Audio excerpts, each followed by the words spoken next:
Bonjour à tous, je suis Aurore Vallon et aujourd'hui je vais aborder un thème un peu plus personnel de ceux que j'aborde habituellement. Aujourd'hui, je vais parler de mission de vie et je vais t'expliquer comment j'ai réussi à trouver ma mission de vie. Parce que j'ai la croyance que chaque être humain a une mission sur Terre. Chaque personne a des particularités qui font qu'il est unique en son genre et qu'il peut apporter quelque chose d'exceptionnel au monde pour participer à l'évolution positive du monde et de la planète. On pourrait comparer ça à un corps humain et aux cellules du corps humain. Chaque cellule est extrêmement différente.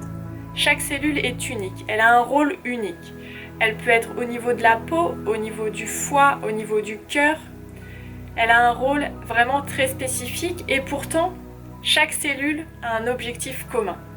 L'objectif est de maintenir le corps en santé et le corps en vie, seconde après seconde.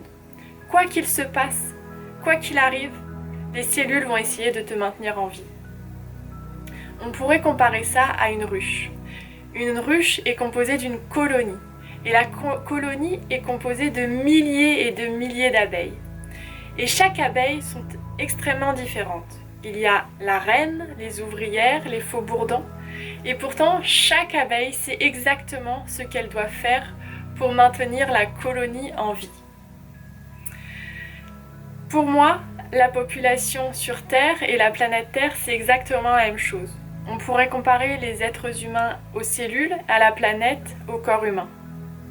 Sauf que pour nous, c'est un peu plus difficile de savoir notre mission au sein de cette population d'êtres humains. Du coup, ce que je te propose aujourd'hui, c'est de te partager une partie de mon parcours pour que tu puisses avoir peut-être quelques clés ou quelques idées pour trouver toi-même ta mission de vie.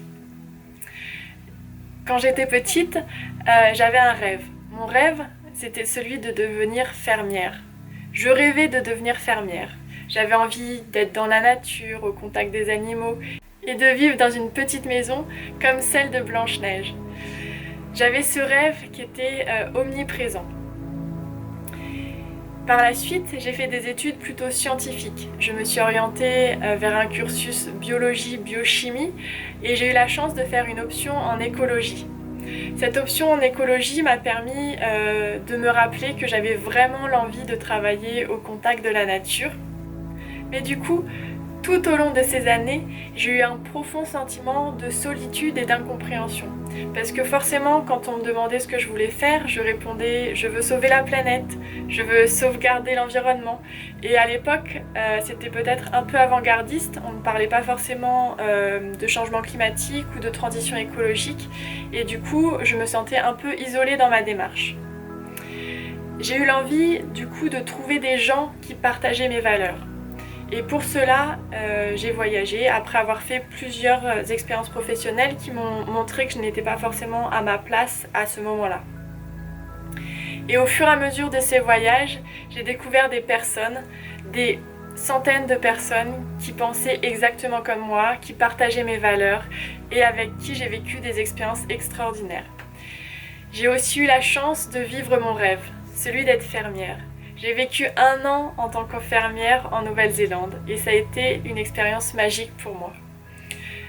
J'ai eu l'envie au retour en France de pouvoir continuer à vivre cela et du coup j'ai recherché des gens qui partageaient mes valeurs et qui partageaient cette envie de sauver la planète et de sauvegarder l'environnement. J'ai donc découvert plusieurs associations. J'ai découvert WWF, j'ai découvert Appât de Loup et l'association des Colibris. L'association des Colibris, c'est l'association de Pierre Rabhi, qui est à la fois écologiste et philosophe et qui rassemble justement des gens qui ont l'envie de développer la permaculture et l'agriculture biologique en France. Au sein de cette association, j'ai pu faire plusieurs actions et je me suis sentie enfin entourée et comprise.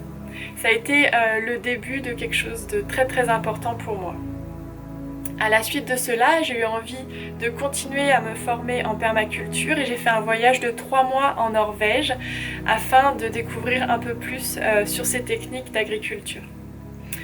Au retour en France, je me suis formée en yoga et j'ai commencé à intégrer une formation de naturopathie dans la Drôme, qui est une formation au sein des Amanins. Et les Amanins, c'est un centre de formation qui a été créé justement par Pierre Rabhi. Lors de cette formation, j'ai découvert des gens incroyables et des gens avec qui je partage des valeurs très très profondes et avec qui j'ai des liens extrêmement forts. À la suite de cela, j'ai continué à voyager et je suis partie autour du monde pendant 1 an. À mon retour, j'ai fini ma formation de naturopathie et j'ai eu la chance de pouvoir aussi me former au yoga en Inde et à la méditation. Aujourd'hui, je me sens exactement à ma place. Et en fait, j'ai réalisé que ça fait depuis 4 ans, depuis que j'ai rencontré l'association des colibris, que je me sens exactement à ma place. Pourquoi ? Parce que je me sens entourée, je me sens comprise, je ne suis pas seule dans ma démarche et je sais que je peux partager énormément de choses avec les gens qui m'entourent. Aujourd'hui, j'ai envie de partager cela avec toi pour te faire prendre conscience que toi aussi, tu as une mission de vie et que c'est extrêmement important de la trouver pour pouvoir être heureux et être dans la joie jour après jour et surtout de pouvoir partager ce bonheur et cet amour autour de toi. Voilà, j'espère que cette vidéo t'a plu et si elle t'a plu, je t'invite à liker la vidéo, à mettre un petit pouce et un petit j'aime pour montrer que tu as aimé. Voilà, à très bientôt pour une nouvelle vidéo.